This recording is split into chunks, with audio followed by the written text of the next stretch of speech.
Morning students, welcome back to Hindi class. कल हमने कथा शुरू की थी दानी राजकुमार। तो दानी राजकुमार जो था वो कैसा था? हंसता मुस्कुराता हुआ राजकुमार था। उसकी प्रतिमा सोने की थी और उसकी आंखों में हीरे जड़े हुए थे। उस प्रतिमा के ऊपर आकर एक चिड़िया बैठी थी। तो बारिश के कारण चिड़िया गीली हो रही थी। तो राजकुमार ने उससे कहा कि तुम मेरे पैरों के बीच में बैठ जाओ तो तुम गीले होने से बच जाओगी। फिर जब राजकुमार ने चिड़िया से कहा कि मैं तो जीवित नहीं हूँ, मैं किसी की मदद नहीं कर सकता, लेकिन मेरे मन में सेवा भावना है, क्या तुम मेरे बदले किसी की मदद कर सकती हो? तो राजकुमार ने चिड़िया को बोला कि एक राजमहल में तुम जाओ, वहाँ पर एक लड़का है, वह कमरे में बीमार पड़ा और भूख प्यास से व्याकुल है, उसके पास खाने पीने का कुछ नहीं है, तुम मेरी आँखों से एक हीरे राजकुमार ने चिड़िया से कहा कि तुम मेरी आंखों से एक हीरा निकाल कर ले जाओ और उस भूखे प्यासे बेटे बालक को दे आओ, तो उसकी माँ उसका इलाज भी करवा लेंगी और उसको कुछ खाने पीने की व्यवस्था भी कर देंगी। चलिए अब आगे पढ़ते हैं।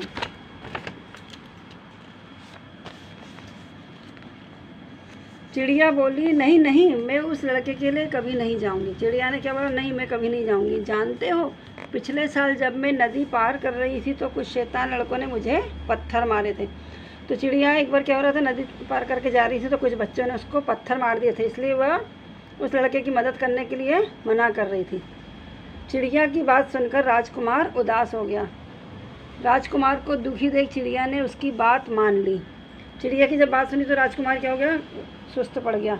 लेकिन जब राजकुमार को चिड़िया ने दुखी देखा कि इसको अफसोस हो रहा है तो उसने उसका कहना मान लिया।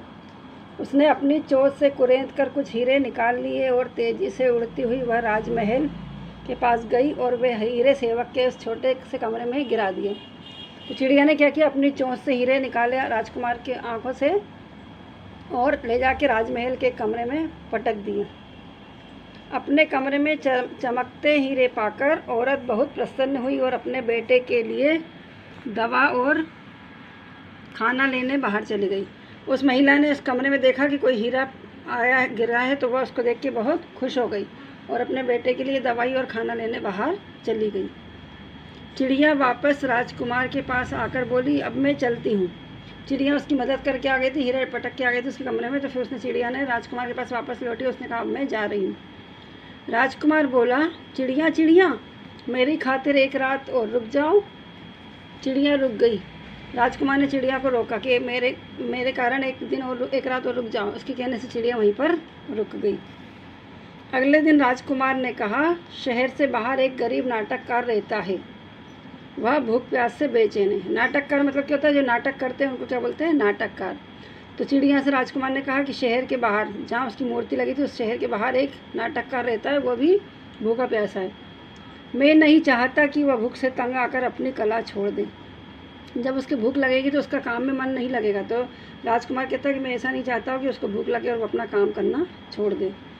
तुम मेरी तलवार में से रत्न निकाल कर उसे दे आओ।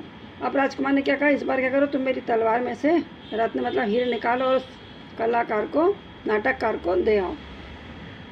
चिड़िया ने तलवार में जड़े रत्न एक एक करके निकाले और कलाकार के पास जाकर डाल दिए। चिड़िया ने राजकुमार की तलवार से रत्न निकाले और जाकर राजकुमार के पास डाल दिए, जहाँ राजकुमार बैठा था, कलाकार बैठा था जहाँ पे। कलाकार रत्न देखकर नाच उठा। कलाकार ने जैसे रत्न देखे वह खुश हो गया, खुशी के मारे चिल्लाने लगा, अब मेरे गीत मेरा नाटक कभी नहीं रुकेगा। तो राजकुमार बोला कि अब मुझे इतनी खुशी हो रही कि मेरा सब व्यवस्था हो जाएगी और मेरा काम नहीं रुकेगा। चिड़िया लौट आई। रास्ते में उसने एक गांव देखा, वहाँ बहुत गरीबी थी।